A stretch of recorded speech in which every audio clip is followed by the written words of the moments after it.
Bonjour à tous et bienvenue sur la chaîne PIAS Gaël. Aujourd'hui, nous allons explorer les acteurs clés du système immunitaire. Qui sont-ils? Comment reconnaissent-ils les envahisseurs? Et quel rôle joue chaque cellule? Préparez-vous à découvrir les grands défenseurs de notre organisme, des barrières physiques aux cellules spécialisées. Restez bien jusqu'à la fin, car cette vidéo vous donnera une base solide pour mieux comprendre vos cours ou simplement pour enrichir vos connaissances. Le thème d'aujourd'hui est intitulé Les acteurs du système immunitaire. 1. Les barrières physiques, la première ligne de défense. Avant même que les agents pathogènes n'entrent dans notre corps, plusieurs barrières physiques et chimiques les empêchent de passer.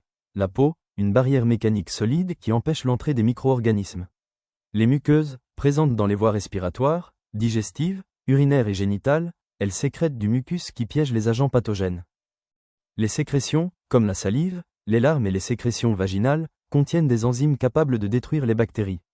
Ces barrières sont essentielles pour prévenir l'invasion initiale des agents pathogènes. 2. L'immunité innée, la défense rapide et non spécifique. Si un agent pathogène franchit les barrières physiques, l'immunité innée entre en action. Elle est immédiate et ne nécessite pas de reconnaissance préalable du pathogène. Les principaux acteurs sont les phagocytes, comme les macrophages et les neutrophiles, qui ingèrent et détruisent les micro-organismes.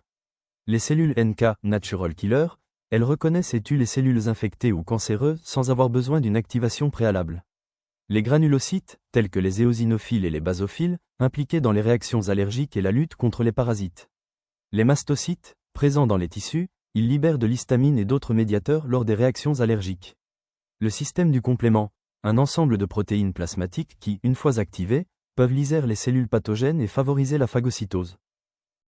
3. L'immunité adaptative, la défense spécifique et mémorielle. L'immunité adaptative se met en place plus lentement mais offre une réponse spécifique et une mémoire immunitaire. Les principaux acteurs sont les lymphocytes B, ils produisent des anticorps spécifiques qui neutralisent les agents pathogènes. Les lymphocytes T, ils se divisent en plusieurs sous-types. T auxiliaires, CD4+, ils aident à activer d'autres cellules immunitaires.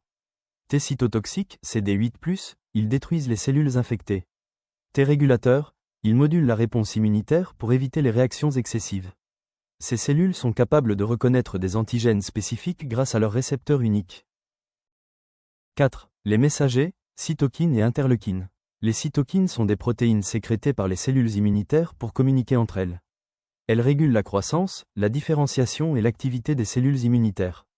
Par exemple, l'interleukine 2, IL-2, est produite par les lymphocytes T et stimule la prolifération des lymphocytes. 5. Les organes lymphoïdes, centres de formation et de coordination. Le système immunitaire comprend également des organes spécialisés, la moelle osseuse, site de production des cellules immunitaires. Le thymus, ou les lymphocytes Thymuris.